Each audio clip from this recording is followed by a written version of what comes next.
Hello, this is Dr. Al Ewer of A&T Lectures.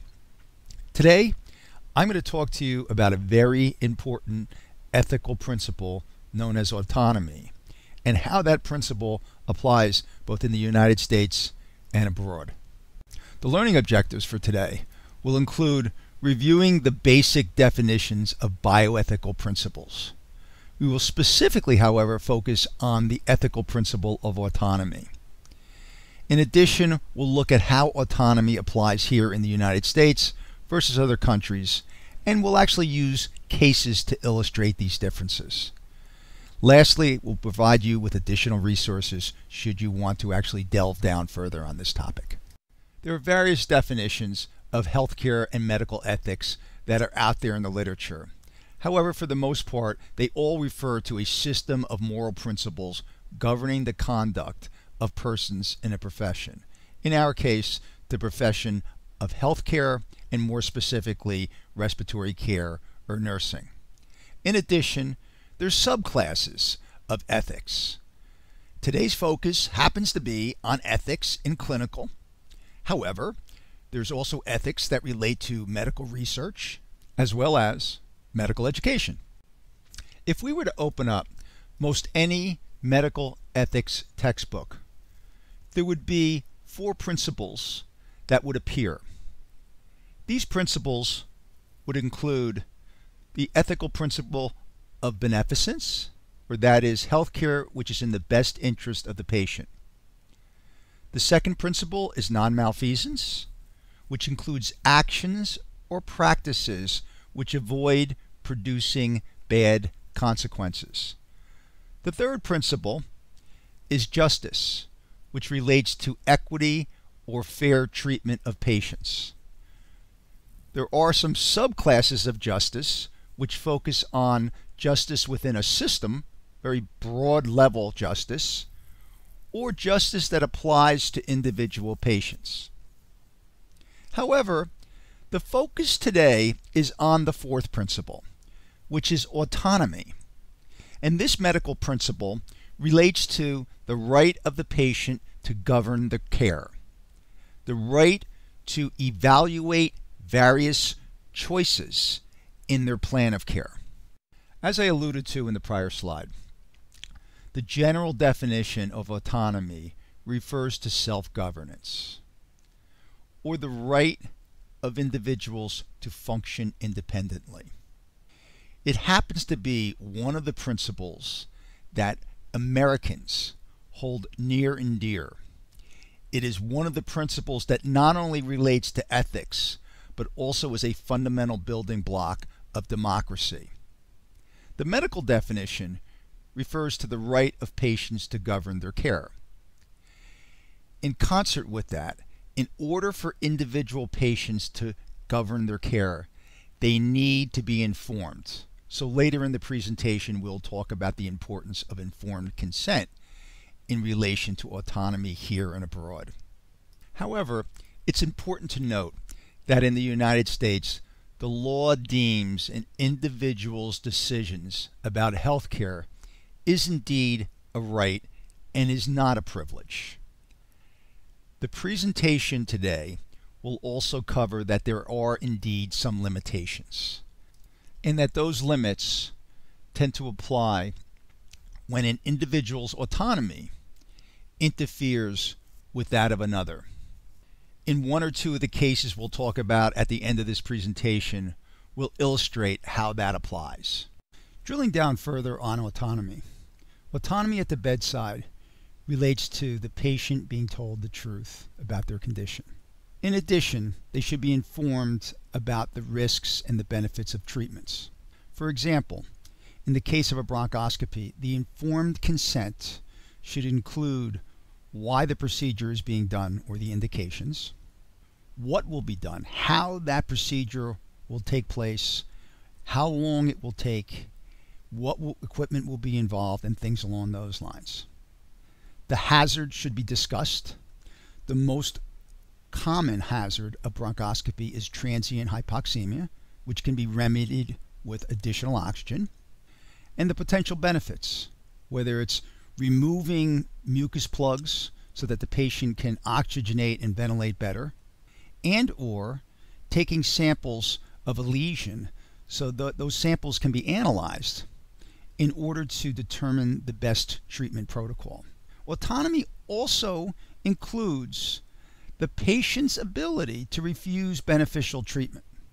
It could even be the right to die. And in certain states in the United States, as well as countries abroad, they allow physician-assisted suicide, which would absolutely fall under the umbrella of autonomy. The right of refusal, however, is not absolute. In the case, for example, of a patient who has newly diagnosed tuberculosis and begins a drug regimen which includes multiple antibiotics, patient's refusal to continue the therapy before it's completed places not only the patient at risk, but those who are around them. They could conceivably transmit a version of the bacilli which is highly resistant to the antibiotic regimens that are in place.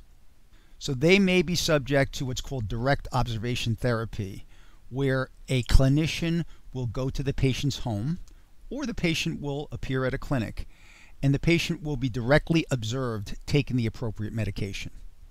Another example of where the right of refusal is not absolute is, for instance, in a psychiatric rehabilitation unit, where a patient is claiming to be suicidal. They could hurt themselves, or they are threatening to hurt those around them.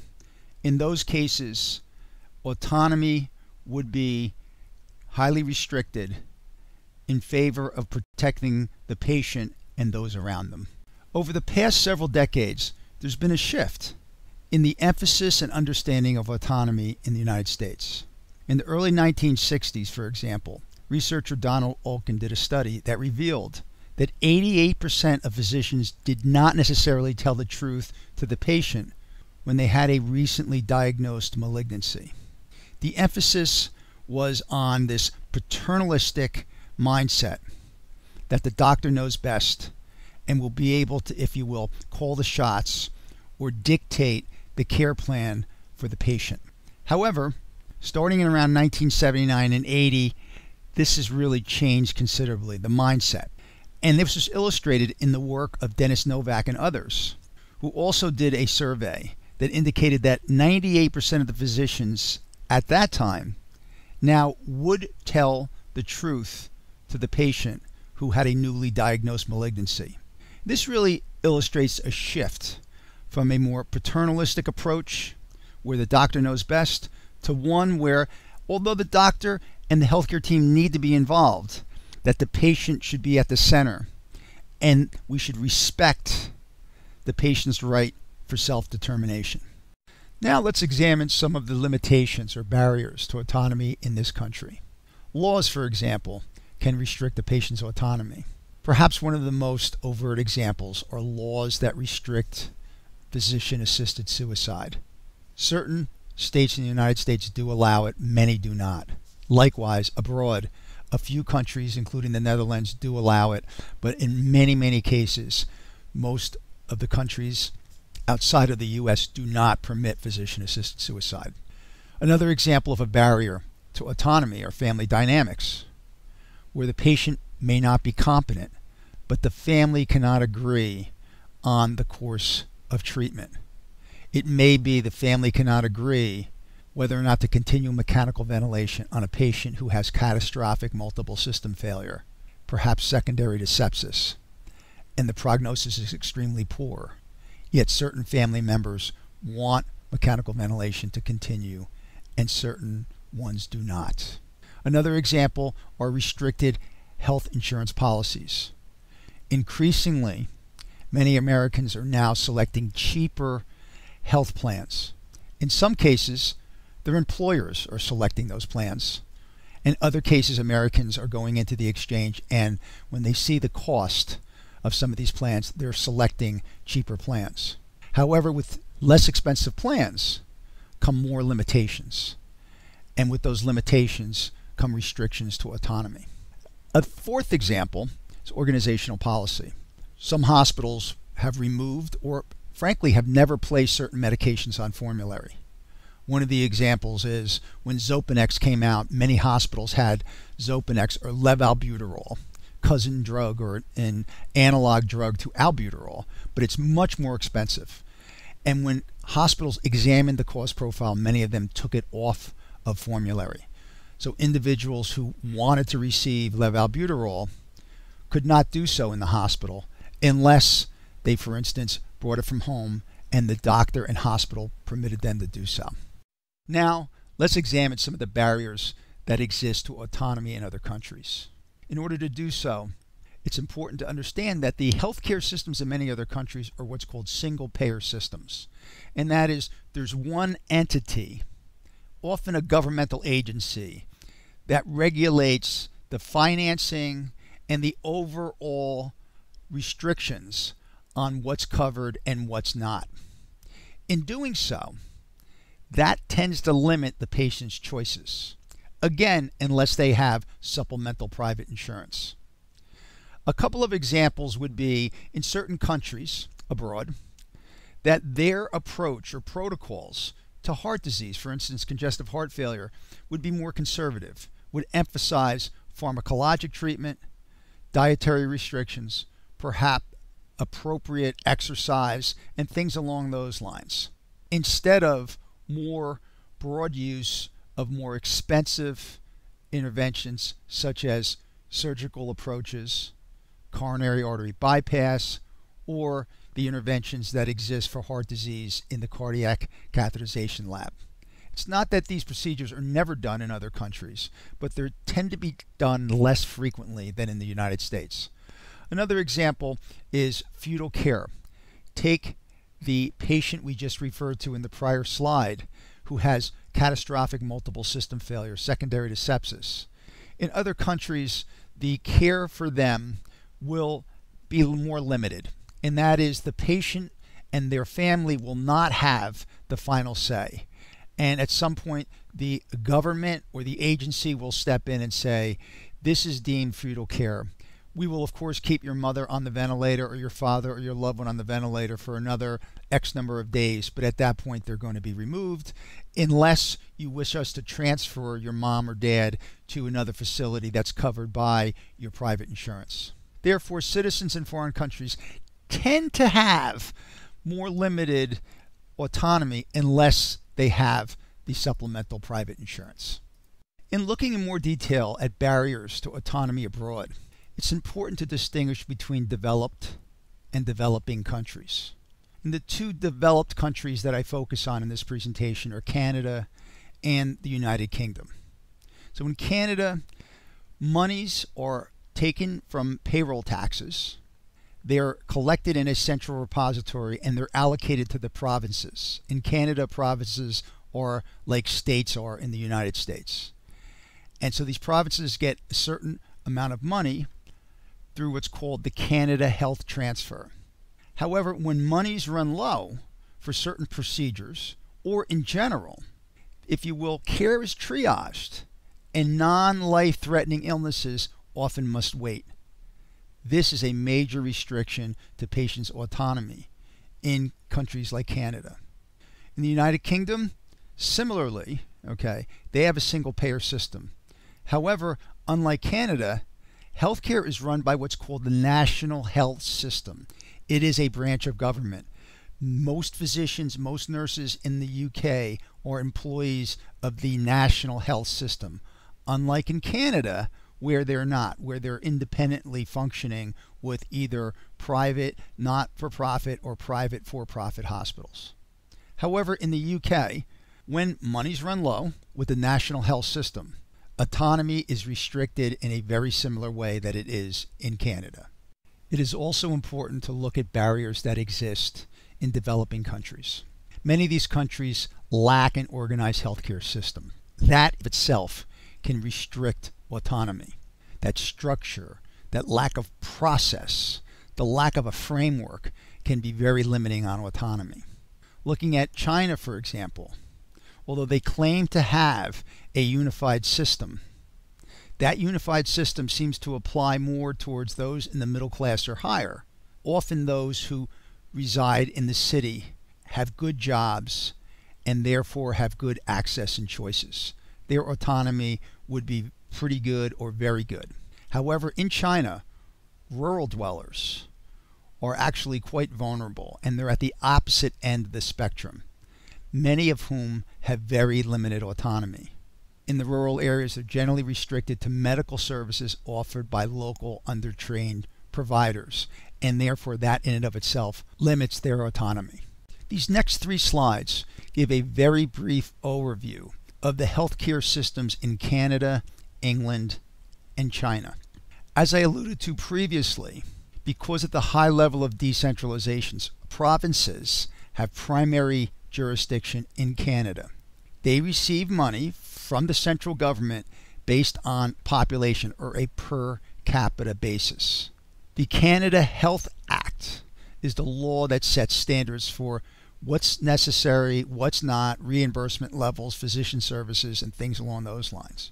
Perhaps most significantly, healthcare expenditures are about 11% of gross domestic product versus about 18% in the United States.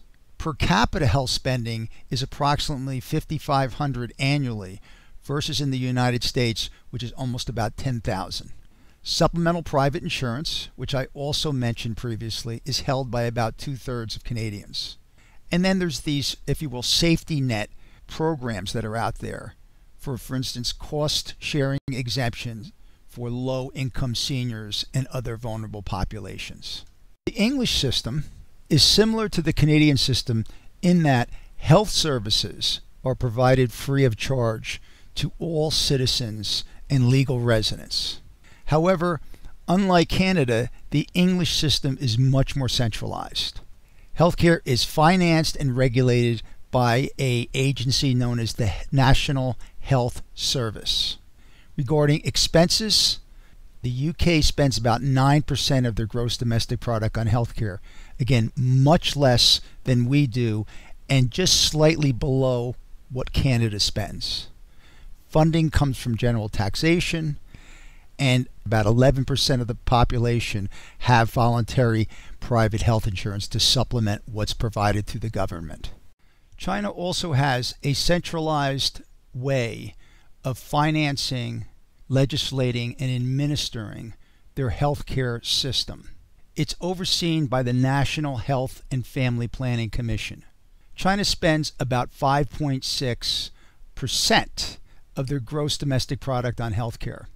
However, like I alluded to before, in urban areas, those that have decent jobs or middle class or higher tend to have good coverage and access regarding healthcare.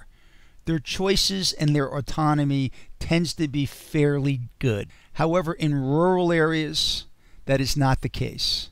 Primary care is mainly delivered through village doctors who are not necessarily licensed, can only work in village clinics, and have very limited training and resources. Therefore, rural dwellers in China have very few choices and their autonomy is quite limited. In examining autonomy abroad, it is also very important to look at countries that are developing and lower income countries. These countries tend to be more utilitarian out of necessity. Ironically, they're not heavily afflicted with issues which plague countries such as the United States, Canada, England, and other developed countries. They're not plagued with overutilization. They're less plagued with feudal care and choices regarding it. They tend to have a better handle on ethical considerations regarding end of life, when and what to ration. In some cases, the choice to ration is simply a function of not having the necessary resources. Interestingly enough, several African countries, including Mozambique, Rwanda, and others, they have a high disease burden and they have relatively few health resources. However, they are really leading some models regarding palliative care and best practices that relate to palliative care, as well as end-of-life choices for patients. This slide talks to futility, its definition, and the difference regarding feudal care in this country versus many other countries. So the objective criterion for feudal care, which is pretty much universally accepted, is conditions which are associated with less than a 1% chance of a meaningful survival. And meaningful does vary from individual to individual, but we're talking about with regard to cognition, with regard to quality of life and things along those lines. Some examples would include profound head trauma, brain death, and things along those lines. In this country, as I alluded to previously, the decision to continued care in these circumstances is generally governed by the family, which is different than what really occurs in other countries, where the payer, often the government, really has a very prominent say in the continuation of care over the long run. At this point, it's probably a good idea to take this presentation away from theory and talk about practice. Talk about how autonomy applies here and how it specifically applies abroad. Let's start with the United States and let's look at a very particular doctrine known as the mature minor doctrine. So in many cases, an individual who is not emancipated, who is not 18 or 21 years old, does not have the final say, and their parents may have the final say as to whether or not certain therapies should be continued, initiated, modified, etc. However, in certain states and under certain conditions, the mature minor doctrine applies, where a older teenager who's not necessarily 18 or 21 nor emancipated can have the final say and can usurp the wishes of their parents. They can truly have autonomy with regard to whether or not they want to continue certain therapy, modify certain therapy, pursue an alternative one, such as in the case of certain types of cancers, cystic fibrosis, and other diseases. Case 2 illustrates a situation that we alluded to earlier.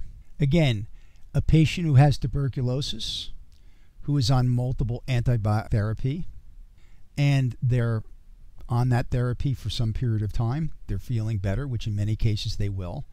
And after, let's say, a month into a 6 or 9 month regimen, they decide they're not going to take it anymore.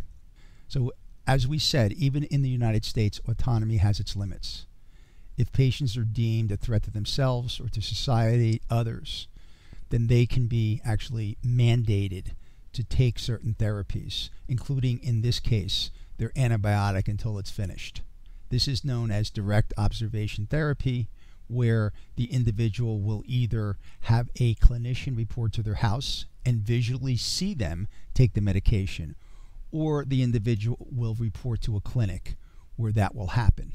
And many times that the patient, if they're on, for instance, assistance from the government, that their assistance will continue only if they comply with direct observation therapy. And this is an example of how autonomy can be limited in this country, but appropriately so, to protect others.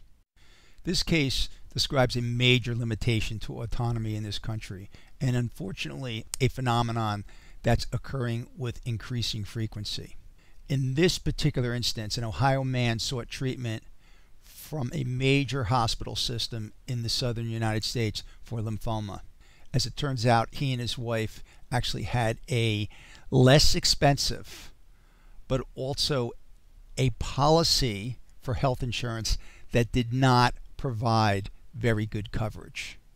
He was told by the hospital system from which he was seeking treatment that they didn't take that kind of discount insurance.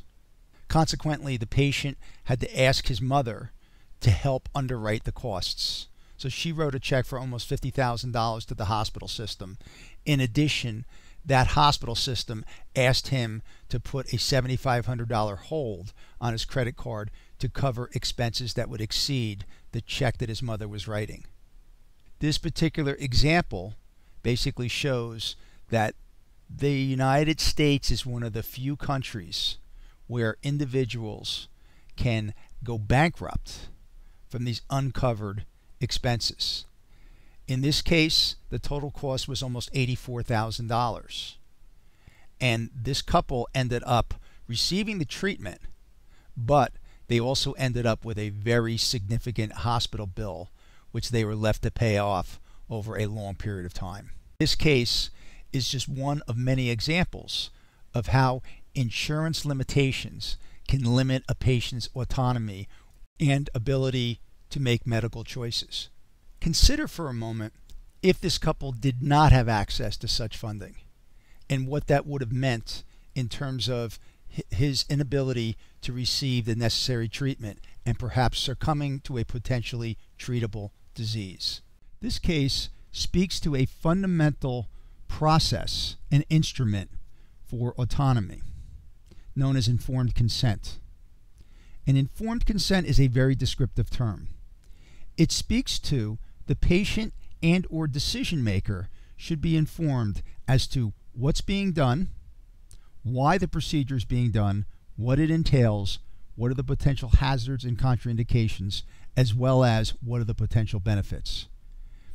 And patients who are in a compromised status, who are cognitively not intact, such as those receiving moderate or heavy sedation, should not be queried regarding informed consent.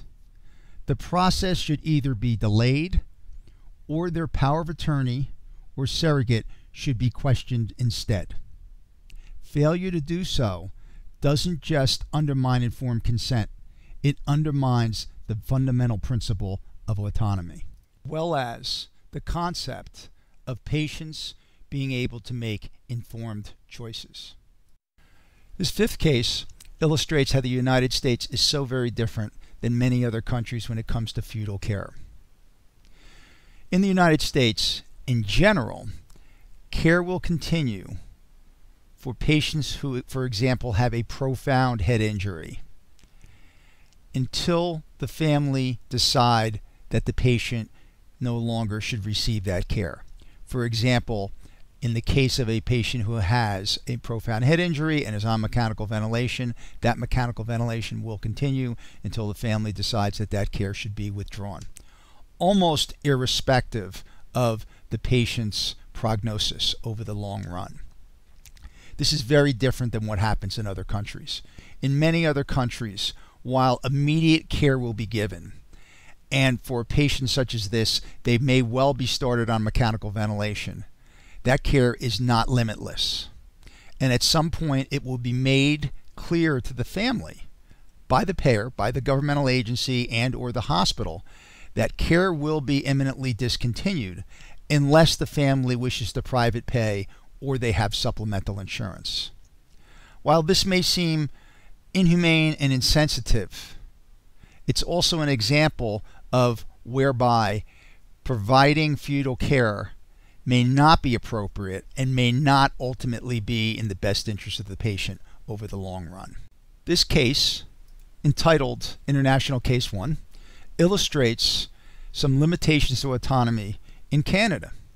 This particular patient was fighting cancer, but ended up having to fight her government to receive a proven cancer drug that more eloquently targets cancer cells than an alternative treatment that crudely kills all fast-growing cells, including ones that are healthy. The patient received several rejections from the Canadian government. However, on further investigation by the patient, found out that this particular medication, Erbitux, is a standard FDA-approved treatment in the United States, and found this information out through an affiliate hospital in the United States, in actually Buffalo, New York. Eventually, an ombudsman ruled in the patient's favor. The ombudsman is actually a system they have in Canada to permit patients to actually appeal rejections. And in this case, the ombudsman, with all the information in hand, most notably that this was an FDA-approved treatment in the United States, ended up ruling in the patient's favor. Now, this was after several months, so the patient actually had to delay their therapy for that period of time. The patient ended up getting the therapy and ended up responding to it, but it was still a delay, it still caused a lot of stress and angst for the patient and their family. It represents a dramatic new trend in the Canadian healthcare system. It relates to advocacy, finding the treatment you need in another country, and then fighting the Canadian bureaucrats to get them to pick up the tab. This whole process is a huge limitation to autonomy for the Canadian citizens and represents a significant shortcoming to single-payer systems such as that in existence in Canada. International Case 2 relates to India. It broadly relates to a country that's made a lot of progress. It's developing, their economy has really come a long way, their healthcare system has come a long way. Still, in relation to many other countries, they have limited resources. And it forces their healthcare system and the people within it to make some very difficult choices. Simply put, there's not enough dialysis, there's not enough kidneys, there's not enough hospitals many times in order to serve every need. And in the case of patients that are fighting kidney disease, some difficult choices unfortunately have to be made regarding patients who receive dialysis and some patients who don't. The decision becomes even more difficult when it relates to who gets a kidney to be transplanted and who doesn't. So even fewer kidneys that are available, period, but particularly within countries such as India. These are very difficult choices, but again, limited resources forces them to be made. These sorts of choices or lack thereof are a major limitation that exists to autonomy for patients in developing countries, such as India. International Case 3 speaks to an interesting twist on autonomy. It relates to a country that does permit physician-assisted suicide, the Netherlands. And a study has shown that about 1 in 5 individuals that seek physician-assisted suicide in that country are at least partially seeking physician-assisted suicide so as not to burden their family with expenses and the direct burden of patient care. So it illustrates how a country that actually has a single-payer system and permits physician-assisted suicide in a very kind of odd way supports autonomy, but supports it for a purpose for which it was not initially intended. International Case 4 has a couple of interesting dimensions to it. One of them is it's yet another example of how direct observation therapy can be utilized to successfully address a societal issue, in this case, tuberculosis in China. Now, in this presentation, we've talked about how direct observation therapy has been used in the United States, and it's been used successfully in order to reduce the prevalence of tuberculosis by enhancing compliance with drug therapy for tuberculosis. It's also been used to increase compliance for treatment of sexually transmitted diseases here in the United States, as well as HIV and other diseases as well. The other interesting component to this case is it shows how countries can learn from one another, how China looked to other countries, in this case the United States, to address an issue they had regarding tuberculosis.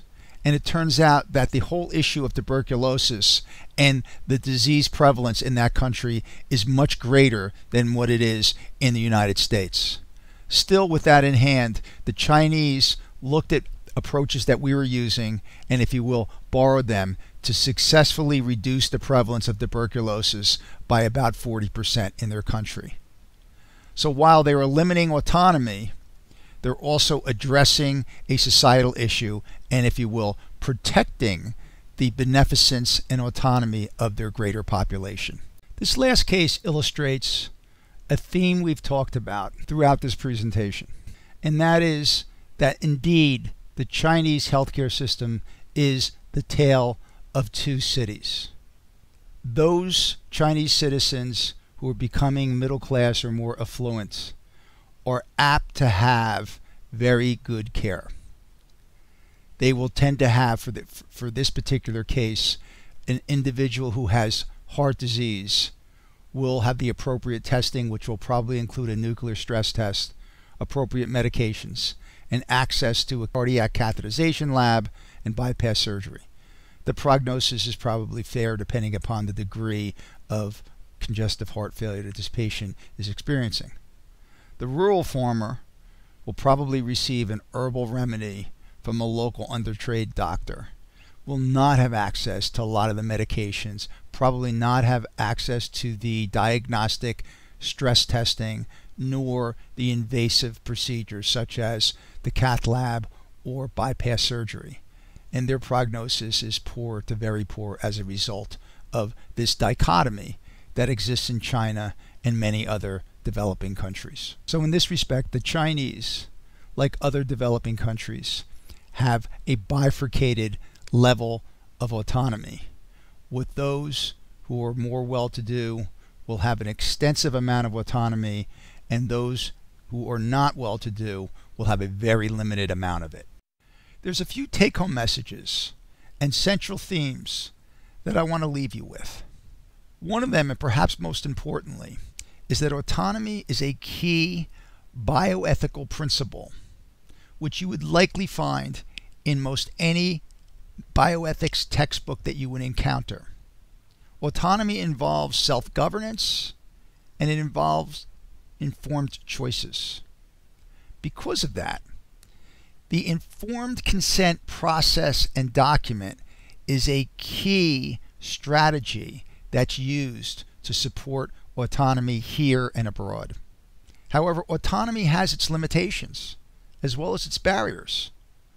Some of those limitations relate to when a person's autonomy may have a negative impact on those around them, such as we've discussed with the tuberculosis example, but basically with many communicable diseases, autonomy comes into play. The barriers are numerous. The barriers often, however, tie back to the payer. Here, the payer many times are private insurance companies.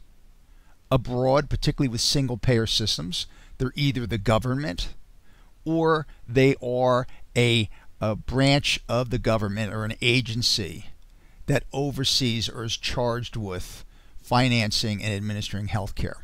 Autonomy tends to be more limited outside of the United States. And I had those few slides that actually talked about the healthcare systems in Canada, in the United Kingdom, in China. All of them spend less in terms of a percentage of their gross domestic product, as well as per capita expenses versus us. However, what they get in exchange for that is fewer choices. However, in the United States, things are also changing. So many efforts, not just the Affordable Care Act, but as many efforts to try to reduce healthcare spending in this country, which is again currently about twice that of some of the countries we talked about today, including those developed countries, Canada and the United Kingdom. So Americans are also attempting to choose cheaper but more restricted healthcare plans, which again, while saving them money, will also restrict their choices and autonomy. Understanding autonomy here and abroad can help us appreciate our system and the choices that we have. Probably most significantly is more information is available for those desiring to know more about medical ethics and in particular autonomy. The references in the following slide can be a good starting point for those wishing to learn more about this and related topics.